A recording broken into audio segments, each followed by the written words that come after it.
Right. Falkirk's heritage and history is fantastic, and for years and years and years, we've talked about trying to set up a museum.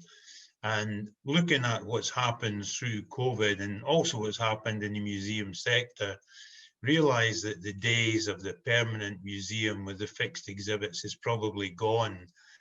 So now is the time to really bring all the material that people have relating to the history together again and make sure it's preserved for future generations.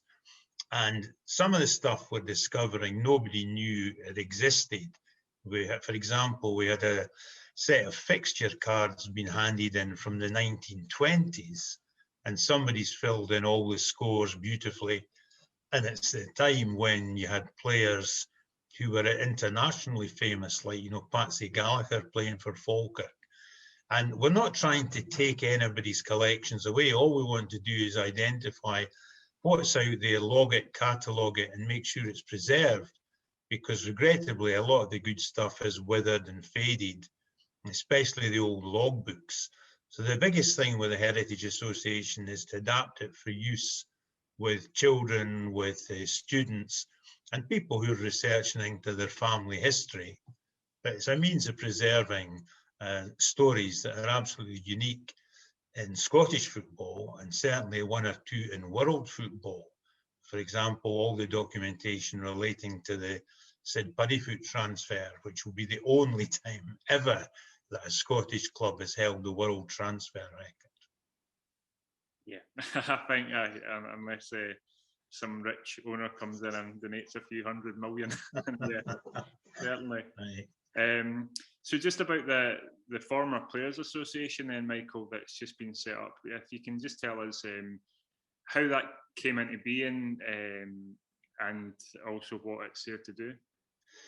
The Former Players Association, we've spoken about that over the years, and quite a few former players are members of the senior bairns who met monthly before COVID. And their stories, the two initiatives, the Heritage and the Former Players, are linked. Their stories play a big part in the history of the club. But former players, I think, once they leave, they kind of lose contact with the people they played with. And the transition from the kind of daily existence as a member of a team to the end of your career is not often easy. And the image that everybody's driving around in Porsches and have villas in Spain is far from the truth. And a lot of the older guys especially are struggling a wee bit. And the Former Players Association is a means of keeping everybody in touch, keeping them part of the Falkirk family, and making sure they are kept up to date with what's going on, who's doing what, and in some sad cases, who's passed away. And that brings it into quite sharp focus that quite often we hear about a former player passing away and nobody knew about it.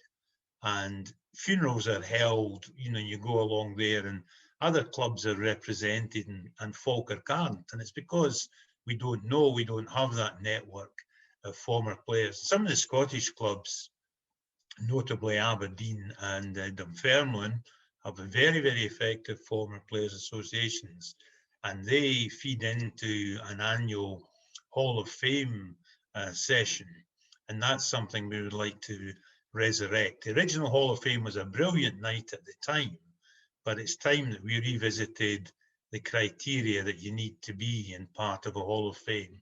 So it's a self-help network, it's a means of keeping everybody in touch, and it's not just all about former players coming to matches and populating the lounges after the game. It's much, much more detailed than that. Okay, and just with that detail, can you maybe tell us about any money raised from this coming event? What could go to use for? Okay, both the Heritage Trust and the former players have fund level of absolutely zero, and everything to date has been funded out of our own pockets. The Trust, being a registered charity, is a means of raising funds, and we're going to look at all kinds of things that we could do. And this event with tremendous memories of a brilliant season will be the first income of any kind that we've had, and hopefully it'll start the ball rolling to get us funded and able to do all the things we would like to do to preserve the heritage of the club. That's great. And I take it that, you know, you talk about some events as well, like in order for former players that are maybe like not doing so great and whatever, lost a lot of contact with others, a good chance to get them along and re-jog some of their memories.